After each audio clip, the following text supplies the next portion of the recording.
sekarang kita kedatangan narasumber yang keren banget nih guys, yang pastinya udah berpengalaman di public relation dan khususnya tuh di bidang event management. Nah kita nanti bakal bahas gimana serunya kerja di balik layar sebagai PR dan khususnya tuh di event management ini. Nah boleh nih dikenalin dulu kakak. Kenalkan dulu nih. Halo semuanya, selamat kenal ya. Nama aku Anay Naila, biasa dipanggil Anay. Sekarang ini aku sebagai PR dan juga partnership di Noise. Noise itu adalah salah satu aplikasi audio platform nomor 1 di Indonesia. Kita itu jual dari segi-segi konten-konten audio dan juga sekarang tuh mulai merambah ke microdrama. Keren banget. Nah, kan PR itu luas banget ya kak, ada yang di bidang media, ada yang di bidang internal, dan ada juga spesialis event kayak kakak ini. Nah aku mau nanya, kalau kakak sendiri tuh awalnya gimana sih bisa terjun ke dunia PR, kayak nyasar-nyasar dulu, apa emang awalnya tuh udah fokus di situ? Oke, mungkin alasan kenapa aku bisa terjun di dunia PR itu adalah aku backgroundnya sendiri itu dari public relations. Aku tuh program vokasi Universitas Indonesia dan jurusan itu public relations. Jadi memang sudah dari awal, dari startnya pun aku tuh udah jadi PR gitu. Jadi pengalaman-pengalaman PR itu udah dipupuk dari zaman kuliah sampai ke internshipnya juga PR, sampai sekarang pun kerjaan aku jadi PR. Keren banget guys, anak UI guys. Nah menarik banget ya guys ceritanya. Terus sebagai PR yang fokus di event itu sebenarnya tanggung jawab Kak Anay sebagai PR itu ngapain aja sih Kak? Dari awal acara sampai selesai.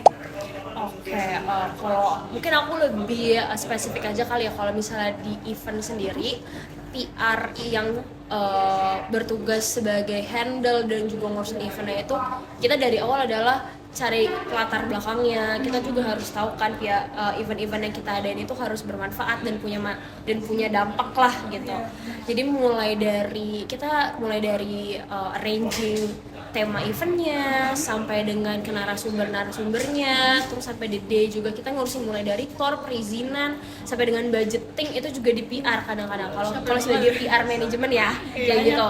Kayak karena kan kita yang buat nih acaranya. Terus abis itu juga sampai the day sampai buat kayak timeline dan juga sampai buat timeline pun juga gitu, kayak sampai ke perintilan sampai kayak cue card MC. Oh, itu juga di PR. Kalau misalnya kalian lain. lebih maksudnya ini as an event management dan juga projectnya ya gitu, itu juga di kita gitu. Biar semuanya tuh align. Banyak juga ya Banyak banget dari Perintilannya, betul. Kirain aku nggak sampai sedetail itu sih, kita cuma ngurusin eventnya aja kayak gitu. Men. Terus kan tadi kita udah ngomongin soal eventnya kan. Betul. Ya sebenarnya kayak nggak pernah tuh event 100% mulus atau lancar. Ya pasti ada kayak ribetnya atau iniannya gitu kan. Pernah nggak sih kakak ngalamin kayak momen yang hampir bikin jantung copot gitu pas lagi nge-handle event, hal tak terduga? Kalau aku sendiri yang mengalami atau yang ketimpaan itu sih belum pernah ya gitu. Cuman di beberapa event yang aku jalankan, dan waktu itu aku memang jadi tapi aku di situ bukan sebagai yang handle atau yang hands on jadi project manajernya event itu sih. Cuman kayak aku di sana sebagai PR media relationsnya. Di sana itu kadang ketika udah di on stage itu banyak banget komunikasi yang kadang miss kan, antara maksudnya kayak suka nggak berjalan mulus gitu biasa. Either itu timeline-nya molor atau nggak, MC-nya juga kadang briefnya ternyata harus banyak dia improvisasinya kayak gitu sih. Cuman kalau dari segi jadi caur itu aku alhamdulillah banget belum pernah. Cuman ada beberapa mungkin kayak lebih kayak ke blunder-blunderannya aja sih kayak gitu. Tuh sempat ada pengalaman temen aku itu dia hands on untuk media partner kan di sana di event ini, dan eventnya cukup besar, kayak awarding gitu. Mungkin nanti kamu tahu event awarding itu yang kayak Piala Citra kayak gitu itu kan termasuk event awarding ya. Nah itu tuh kadang tuh di event awarding itu setelah awardingnya itu tuh banyak banget ada event-event yang mana buat tuker-tuker connection gitu antara yang menang sama brand-brand atau perusahaan. Nah di sana itu media-media yang di-invite itu berkesempatan untuk mengundang kayak si levelnya mereka. Si level itu kayak yang punya perusahaannya, terus kayak manajer-manajer dan atasannya kayak gitu buat datang. Nah waktu itu yang ngambil tiket akses untuk si petinggi-petingginya itu, dia salah banget. Dia habis dapet aksesnya itu dia nggak simpan, tapi dia nyerahin ke, aku lupa banget, kayak crowd control dari event kita gitu. Jadi kayak sebenarnya kesalahannya di dia, cuman karena media itu tanggung jawab dari PR juga, jadi mau nggak mau kita benar-benar sortir semua event, semua si crowd control eventnya yang bertugas pagi-pagi, karena kan ngeridem tiketnya tuh pagi ya, ngeridem semua invitationnya tuh pagi-pagi kita jajarin, kita tanyain orang yang mana sampai ketemu, baru kita kasih ke si medianya itu. Kan PR ya, PR PR banget kan, ini satu-satu. Itu sih paling bener-bener kayak gitu aja. Seru banget sih. Tapi ngomong-ngomong nih Kak, dengan kerjaan yang cukup dinamis dan kadang kayak tidak terduga ya kan. Nah, apa sih yang bikin kakak tuh betah atau cinta gitu terus sama dunia PR di event management? Kalau mungkin alasan kenapa suka dan seneng gitu ya sama PR, setiap orang beda-beda alasannya gitu. Kalau aku sendiri kenapa aku suka, karena itu dia, karena dunianya dinamis, kita tuh tetap stay up to date, terus juga sebenarnya ini fun guys, ini tuh menyenangkan.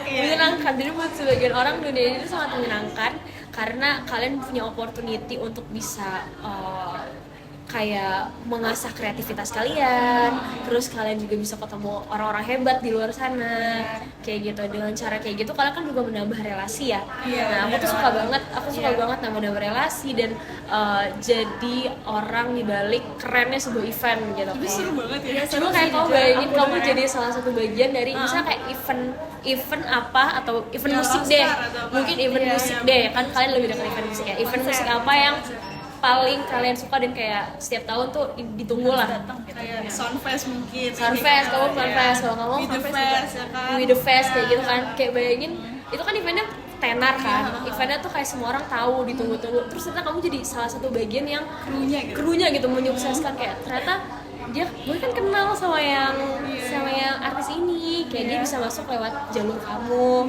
kayak gitu kan, suatu kebanggaan sendiri ya.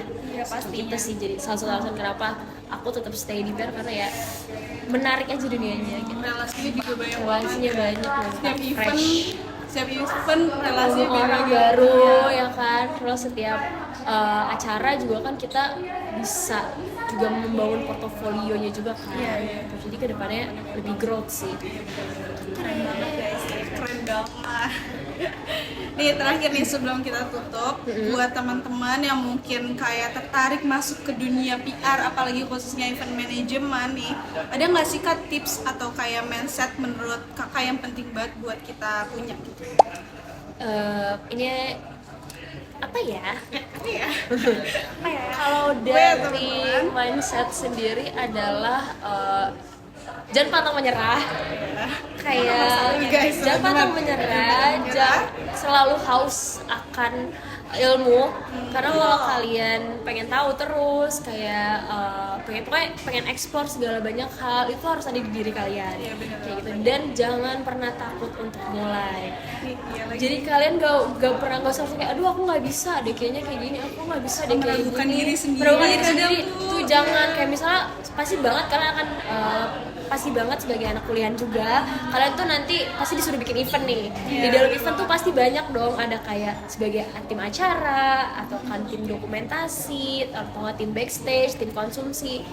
Kalian jangan say no sama part-part yang ada di dalamnya, tapi kalian malah harus cobain terus gimana sih rasanya jadi tim dokumentasi, jadi tim acara, LO-nya, humasnya, yang ngurusin sponsornya kayak gitu. Dengan cara kalian tahu, itu kalian jadi tahu sebenarnya kalian tuh tim event yang kayak apa sih, lebih suka managing event yang kayak apa kayak gitu. Jadi jangan pernah takut untuk coba.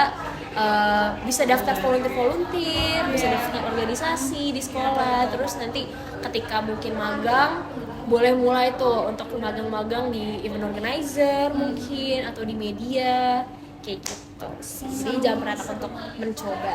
Intinya jangan pernah takut buat mencoba terus Iya. explore semuanya ya nggak sih Explore Kak? semuanya. Mumpung masih muda. Mumpung masih muda, karena Ya kan, kesempatan harus nggak datang dua explore. kali. Iya betul. Tapi kayak seru banget ya sih tadi pembicaraannya, ngobrol sama Karna ya kan. Terus banyak banget juga insight yang kayak aku pribadi dapetin dari Karna yang tadi ngobrol ya kan. Terus mulai dari gimana rasanya kerja di balik layar sebuah event yang ternyata nggak mudah banget ya Kak. Ternyata banyak banget perintilan-perintilannya, keribetannya gitu loh ya kan. Terus buat teman-teman nih yang lagi dengerin, semoga obrolan ini bisa jadi bekal atau minimal nambah wawasan baru.